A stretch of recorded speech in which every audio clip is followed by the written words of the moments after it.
ఓం సాయిరామ్. శ్రీ సచ్చిదానంద సమర్థ సద్గురు సాయినాథ్ మహారాజుకి జై. మన సాయి కుటుంబ సభ్యులందరికీ నమస్కారం అండి. ఎలా ఉన్నారు? ఏం చేస్తున్నారు? మీరందరూ కూడా సంతోషంగా, క్షేమంగా, ఆరోగ్యంగా ఉండాలని, సాయినాథుని యొక్క ఆశీస్సులు మనపై ఎప్పుడు ఉండాలని మనస్ఫూర్తిగా ఆ సాయిని వేడుకుంటూ ఈరోజు వీడియోను మొదలు పెడుతున్నాను. ఈరోజు వీడియోలో బాబా గారు మనకు తెలియజేయబోయేటటువంటి సందేశం ఏమిటి అంటే, నీ నిరీక్షణ ఈరోజు తప్పకుండా ఫలిస్తుంది. వెంటనే ఈ పాదాలను ఒక్కసారి తాకి చూడమ్మా అని బాబాగారు అంటున్నారు. మరి బాబాగారు దేనిని ఉద్దేశించి మనకి ఈ సందేశాన్ని తెలియజేయబోతున్నారు?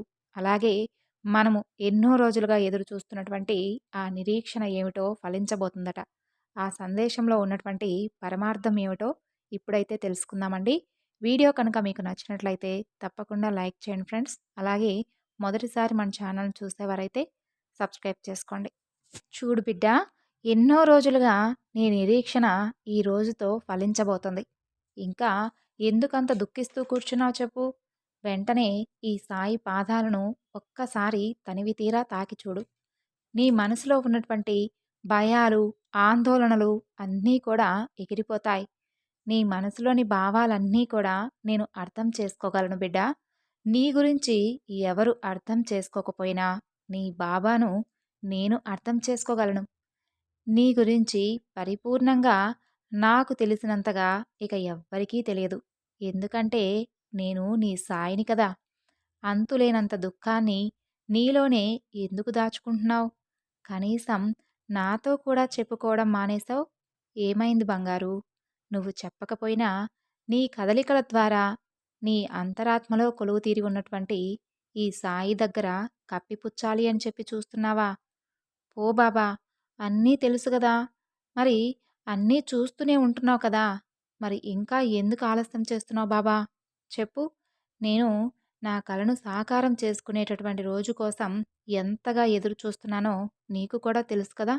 అందుకోసం నా దగ్గర కావలసినంత తెలివితేటలు ఉన్నా కూడా నేను అనుకుంటున్నటువంటి, నేను పొందాలి అని కోరుకుంటున్నటువంటి లక్ష్యాన్ని నేను పొందలేకపోతున్నాను తండ్రి.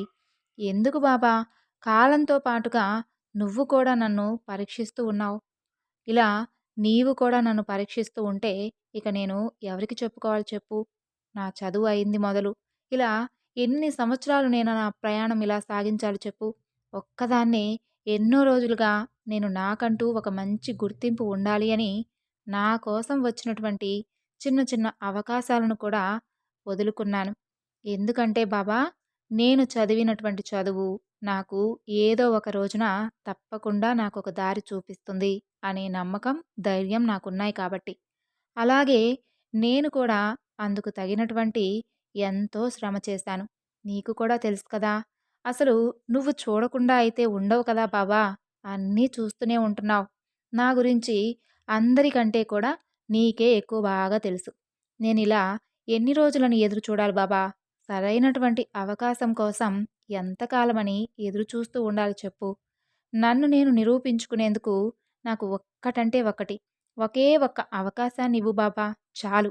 అంతకంటే నాకు నిన్ను ఎక్కువగా ఇబ్బంది పెట్టాలి అని కూడా లేదు. ఇక నా రాత ఎలా ఉంటే అలాగే జరిగి తీరుతుంది. ఇక నువ్వు ఎదురు చెప్పకు బాబా! ప్లీజ్ బాబా! నువ్వంటే నాకు ప్రాణం కదా! నిన్ను నేను ఎంతో నమ్మి ఆరాధిస్తున్నాను. నాలో ఒక తెలియనటువంటి భయం ఈ మధ్య గూడు కట్టుకుపోయింది.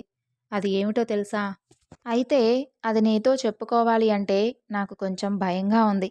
ఎక్కడ నేను నిన్ను ద్వేషిస్తానో, ఎక్కడ నిన్ను దూరం చేసుకుంటానో అని చాలా భయంగా ఉంది బాబా. అందుకే కొన్ని రోజుల నుండి నేను అనుభవిస్తూ ఉన్నటువంటి బాధను నీతో పంచుకోవాలి అని కూడా అనుకోవడం లేదు. నిజంగా నన్ను అర్థం చేసుకొని ఉంటే, నేను ఉన్నటువంటి ఆర్థిక పరిస్థితి, నా కుటుంబ పరిస్థితి అన్నీ కూడా నీకు తెలిసినవే కదా! ఇక నా కోసం ఒక అవకాశం రాబోతుంది అని చాలా రోజుల నుండి చెబుతూనే ఉన్నావు. ఆ అవకాశం కోసం ఆశగా నేను కూడా ఎదురు చూస్తూ ఉంటున్నాను. నేను చేసేటటువంటి ప్రతి పని కూడా నా కోసం, అలాగే నా కుటుంబం కోసం. కానీ ఇన్ని రోజులైనా ఇలా ఖాళీగా ఉండడం వలన తెలిసిన వారు అందరూ కూడా నన్ను చాలా చులకనగా చూస్తున్నారు బాబా. వారి మాటలకు నాకు ఇంకా ఎక్కువగా బాధగా ఉంటుంది. ఒక్కొక్కసారైతే నా ఆత్మవిశ్వాసం కూడా సన్నగిల్లిపోతుంది.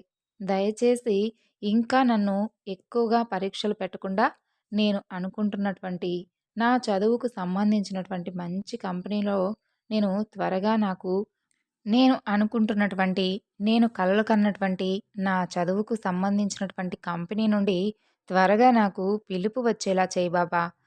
నీ బాధంతా కూడా నాతో పంచుకున్నావు కదూ! ఇక నీ సాయి సమాధానం కూడా వినేందుకు సిద్ధంగా ఉండు. కారణమంటూ లేకుండా నీ బాబా ఎప్పుడూ కూడా ఒక సందేశాన్ని తెలియచేయడు. తప్పకుండా ఎవరినో ఒకరిని ఉద్దేశింపబడే ఈ విధమైనటువంటి తగినటువంటి సమయానికి అనుకూలంగా సందేశాలను తెలియచేస్తూ ఉంటాడు. అది నమ్మిన వారికి తగినటువంటి ఉపశమనంతో పాటు నాపైన నమ్మకాన్ని కోల్పోకుండా వారి ఆందోళనలకు ఆ నిమిషం ఆనకట్టు వేసేలా నా సందేశాలు ఉంటాయి. అలాగే నీ మనసులో ఉన్నటువంటి బాధంతా కూడా మీరు కొందరు పైకి చెప్పుకోలేకపోయినా మీరు ఉండేటటువంటి ప్రతి పరిస్థితిని నేను తప్పకుండా తెలుసుకుంటాను. మరి మీకోసమే కదా ఆ శ్రీరాముడు నన్ను ఈ భూమి మీదకు పంపించాడు. మీలో ఒకడిగా జన్మించి సామాన్యమైనటువంటి మానవుడిగా అవతరించినటువంటి ఆ రామయ్యకు ఇప్పుడు నీవు ఆదర్శంగా పొందాలి. అందేలాగా అంటే తెలుసుకో మరి. రామయ్యకు ఆయనకు అందేటటువంటి గౌరవం కూడా అంత సులువుగా దొరకలేదు కదా! అందుకోసం ఆయన ఏమీ ఆశపడనూ లేదు. తన కర్తవ్యాన్ని తాను చాలా చక్కగా నిర్వర్తిస్తూ వచ్చాడు. 14 సంవత్సరాలు వనవాసం తర్వాత కాలమే ఆయనకు దక్కేటటువంటి గౌరవాన్ని ఆయనకు దక్కేలా చేసింది. కాబట్టి ఇదంతా నీకెందుకు చెబుతున్నానో తెలుసా? నీకు కూడా ఇన్ని రోజులు ఎక్కువగా నిరీక్షిస్తూ వచ్చావు. కాబట్టి కాలానికి ఇంతటి నిర్దిష్టమైనటువంటి సమయంలో వారికి ఇలా ఉండాలి, వీరికి ఇది జరిగి తీరాలి అని ముందే నిర్ణయించి ఉంటుంది. అదంతా కూడా మీరు చేసుకున్నటువంటి కొన్ని కొన్ని కర్మానుసారాలే కాబట్టి. అందుకు తగినటువంటి ఫలితం, విఫలితాలు ఉంటాయి కదా! మంచిని పొందినట్లుగానే చెడును కూడా తప్పకుండా అనుభవించాలి. కానీ ఆ సమయంలో దైవం తోడు చాలా అవసరం. ఆయన తప్పకుండా నీకు ఏదో ఒక దారి చూపిస్తూనే ఉంటాడు. అలా అని నిన్ను ఒక్కదాన్నే విడిచిపెట్టడు. ప్రతి క్షణం కూడా ఆయన నీడల మీ వెంటే ఉంటాడు. నీ నిరీక్షణ ఫలించే రోజు త్వరలోనే ఉంది. ఎవరినో చూసి నీ జీవితాన్ని ఎప్పుడూ కూడా పోల్చుకోవద్దు. వారు త్వరగా వారి జీవితాన్ని, వారికి కావలసినటువంటి ఆనందాలను అన్నిటినీ కూడా అనుభవిస్తూ వారు వారి లక్ష్యాన్ని పొందారు. కాబట్టి నా సంగతి ఏమిటి బావా అని అనుకోవద్దు. అలాగే ఎవరో చూసి నిన్ను ఎగతాళి చేస్తున్నారు అని అన్నావు కదా! అవేమీ కూడా నీకు గుచ్చుకోవు కదా! అది మానవ నైజం. వాటిని పట్టించుకోవద్దు. నీకు నీ సాయి అనుగ్రహాన్ని కురిపించబోతున్నాడు. చింతించవద్దు. నీవు అత్యుత్తమమైనటువంటి విజయాన్ని తప్పకుండా పొందే తీరుతావు. నిన్ను నీవు నిరూపించుకొని ఆత్మవిశ్వాసంతో నలుగురికి ఆదర్శప్రాయంగా ఉండబోతున్నావు. నేను చెబుతున్నాను కదా! ఇక చింతించవద్దు. నీవు బాధపడనూ వద్దు. నిన్ను నేను దూరం చేసుకోను. నీ ఆశలను కూడా చిదిమివేయను. సంతోషంతో నీవు కోరుకున్నటువంటి మాటను విని నా దర్శనానికి తప్పకుండా రాబోతున్నావు. కొన్ని రోజుల నుండి నా దర్శనానికి కూడా రావడం లేదు. ఎందుకంటే నీ బాధను నాతో పంచుకునేందుకు నీవు సిద్ధంగా లేవు కాబట్టి. నీ రాక కోసం నేను కూడా 1000 కళ్ళతో ఎదురు చూస్తూ ఉంటాను. నా ఆలయ ద్వారాలు ఎప్పుడూ కూడా మీకోసం సదా తెరుచుకునే ఉంటాయి.